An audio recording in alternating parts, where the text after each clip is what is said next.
Hello warriors, welcome back to your channel. Today's topic is top level management. Let's start. Top level management में कौन कौन आते हैं जो सीनियर मोस्ट एग्जीक्यूटिव होते हैं ऑर्गेनाइजेशन के वो जैसे कि chairman, board of director, managing director, general manager, president, vice president etcetera.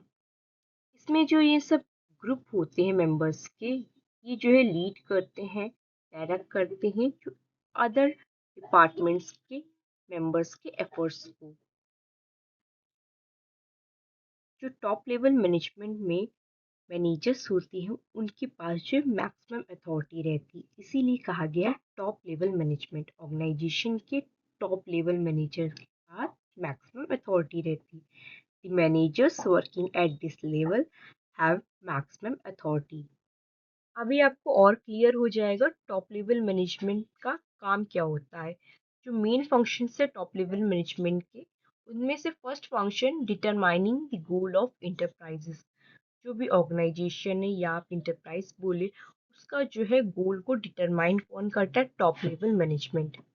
Organisation का मेन ऑब्जेक्टिव, चाहे फिर लॉन्ग टर्म ऑब्जेक्टिव हो या फिर शॉर्ट टर्म ऑब्जेक्टिव हो, ये सब जो फॉर्मुलेट सेट कौन करता है?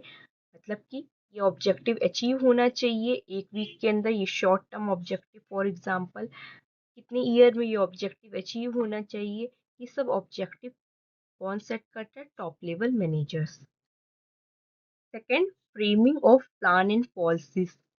फर्स्ट में ऑब्जेक्टिव डिसाइड कर दिया टॉप लेवल मैनेजमेंट ने, अब उस ऑब्जेक्टिव तक हमें पहुंचना कैसे है, पॉलिसीज सब भी कौन फ्रेम करता है? Top level managers.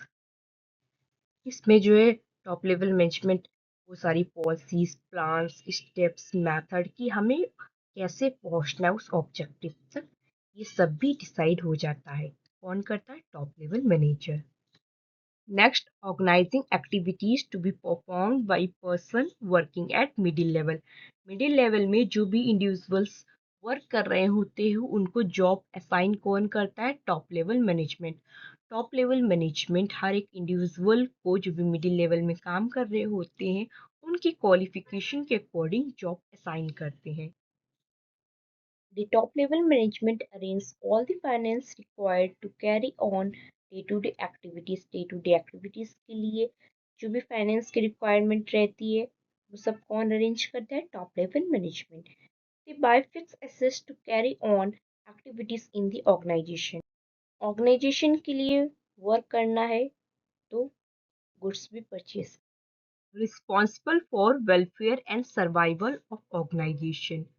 Top level management ने ऑब्जेक्टिव सेट कर दिया था फर्स्ट फंक्शन में, वो ऑब्जेक्टिव अचीव हो जाएगा क्या टॉप लेवल मैनेजमेंट वहां तक रुक जाएगा? नहीं, ऑर्गेनाइजेशन को तो लंबे समय तक चलना है ना, कॉम्पिटिटर से आगे बढ़ना है, प्रॉफिट भी कमाना है, स्मूथली ऑर्गेनाइजेशन रन कर सके, सक्सेसफुली रन कर सके, उसके लिए हर बार ऑब्जेक्टिव सेट करना होगा, प्लान सेट करने होंगे उस ऑब्जेक्टिव को अचीव करने के लिए। एक ऑब्जेक्टिव अचीव हो जाए फिर दूसरा ऑब्जेक्टिव सेट करना होगा। तो ये सब की रिस्पॉन्सिबिलिटी किसकी होती है? टॉप लेवल मैनेजमेंट की। तो इसीलिए कहा गया top level management is responsible for survival and growth of organization. Top level management की सिर्फ ऑर्गेनाइजेशन तक रिस्पॉन्सिबिलिटी नहीं रहती, टॉप लेवल मैनेजमेंट जो है कांटेक्ट में रहते गवर्नमेंट से, कॉम्पिटिटर से, सप्लायर्स से, मीडिया से। उनकी जो जॉब रहती है बहुत कॉम्प्लेक्स रहती है, आप समझ सकते हैं, स्ट्रेसफुल रहती है, लॉन्ग आवर्स डिमांड करती है। टॉप लेवल मैनेजमेंट का एक और फंक्शन रहते हैं कि वो एनालिसिस करते हैं बिजनेस एनवायरनमेंट को और जो है उसके इम्प्लीकेशन को for survival of firm. Business environment कैसा चल रहा है, उसका इम्पैक्ट क्या पड़ेगा ऑर्गेनाइजेशन का, ये सब का भी ध्यान कौन रखता है? Top level management. Top level management responsible रहता है जो भी एक्टिविटीज़ बिजनेस में हो रही उस एक्टिविटीज़ का इम्पैक्ट क्या पड़ रहा है सोसाइटी में, उन्हीं को जवाब देना पड़ता है। तो एक ये भी फंक्शन है टॉप लेवल मैनेजमेंट का। टॉप लेवल मैनेजमेंट रिस्पॉन्सिबल रहता है जो भी एक्टिविटीज़ बिजनेस में हो रही उस एक्टिविटीज़ का इम्पैक्ट क्या पड़ रहा है सोसाइटी में, उन्हीं को जवाब देना पड़ता है। तो एक ये भी फंक्शन है टॉप लेवल मैनेजमेंट का।